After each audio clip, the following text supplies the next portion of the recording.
அப்படின்னா நமக்கு ஒரு அடிமை சிக்கிட்டான். அவன் இந்த ஊர் எல்லை தாண்டவத்தோட வளர்ச்சி பிடிக்கிறான். ஹாய், எப்படி இருக்கீங்க? நல்லா இருக்கீங்களா? எதுக்கு இதெல்லாம்? முதல்ல நீ என் முன்னாடி வந்து இப்படி கேக்குறதே தப்பு.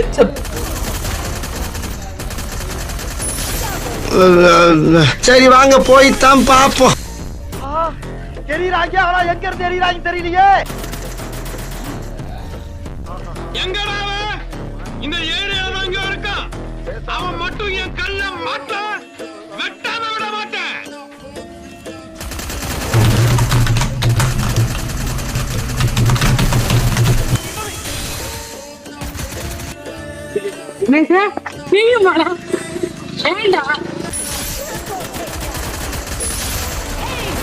சாவடா புண்டை.